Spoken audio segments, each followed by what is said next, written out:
નમસ્તે વિદ્યાર્થી મિત્રો, ધોરણ 11 સાયન્સ, કેમેસ્ટ્રી, રસાયણ વિજ્ઞાન તમારી પરીક્ષામાં એકમ કસોટી ચાલુ થશે 25 તારીખથી। તમારા માટે સ્પેશિયલ મેં અલગથી પ્લેલિસ્ટ બનાવેલી છે। મોસ્ટ ઇમ્પોર્ટન્ટ પ્રશ્ન એમાં તમે બધા જ વિડીયો મળી રહેશે, તો ફટાફટ વિડીયોને લાઇક કરી ચેનલને સબસ્ક્રાઇબ હમણાં કરી દો। વિભાગ એ, વિભાગ બી, વિભાગ સી, વિભાગ ડી એના મોસ્ટ ઇમ્પોર્ટન્ટ પ્રશ્ન હું તમારી સાથે શેર કરીશ। તમારે શું કરવાનું છે, સ્ક્રીનશોટ લઈ લેજો, જેથી જ્યારે પણ તમારી એક્ઝામ હોય, તમે રિવિઝન કરવા બેસો ત્યારે આ બધા પ્રશ્નો ઉપર તમે સરસ મજાનું ફોકસ કરજો અને સરસ મજાના તમે યાદ કરી દેજો। તો અહીંયા તમે જોઈ શકો છો, વિભાગ બી 2 માર્ક્સના પ્રશ્ન પૂછાશે 26મા નંબરથી લઈને 32મા નંબર સુધી। તમે જોઈ શકો છો, દાખલા પણ પૂછાવાના વધારે ચાન્સીસ છે કે તમારે કેલ્શિયમ ફોસ્ફેટમાં રહેલા જુદા જુદા તત્વોના દર ટકા ગણો। એના પછી સોડિયમ એસિટેટ વાળો પ્રશ્ન છે 29મા નંબરનો, નાઇટ્રિક એસિડ વાળો તમને સ્વાધ્યાયમાં મળી રહેશે વિદ્યાર્થી મિત્રો। ઇથેનના 3 મોલમાં નીચેનાની ગણતરી કરો, બરાબર। કાર્બન પરમાણુના મોલની સંખ્યા, હાઇડ્રોજન પરમાણુના મોલની સંખ્યા, પછી આપેલી સંખ્યાઓના વૈજ્ઞાનિક સંકેત લખવાના છે।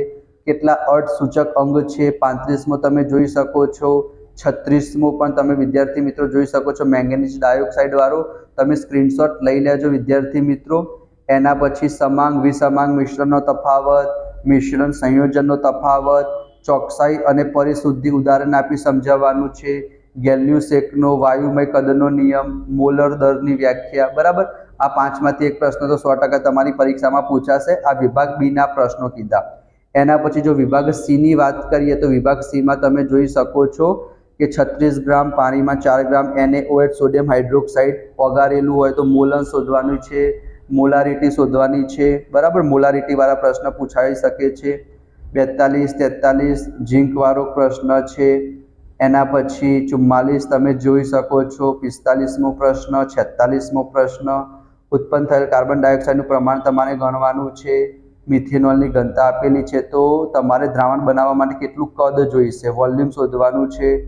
એના પછી 48 થી લઈને બધા ક્વેશ્ચન તમે એક વખત સ્ક્રીનશોટ લઈ લો વિદ્યાર્થી મિત્રો, બરાબર।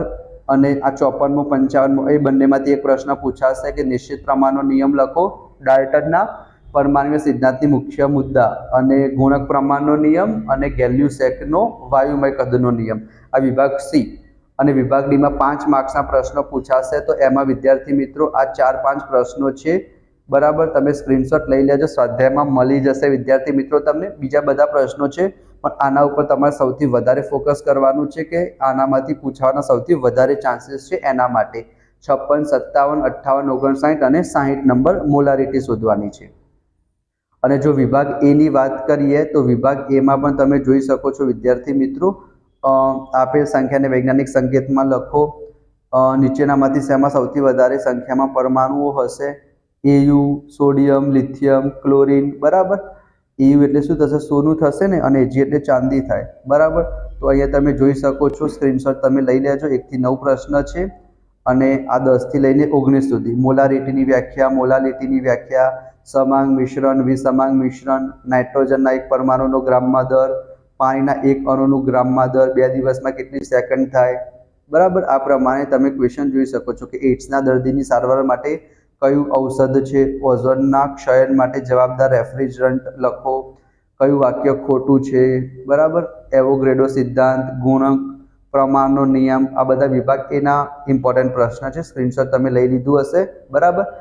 તો એના સિવાય મેં તમને કીધું કે અલગથી પ્લેલિસ્ટ બનાવેલી છે ધોરણ 11 માટેની અને 12 માટેની પણ। તો એમાં તમને જીવ વિજ્ઞાન છે, રસાયણ વિજ્ઞાન છે, ભૌતિક વિજ્ઞાન છે, એનું સોલ્યુશન પણ તમને મળશે।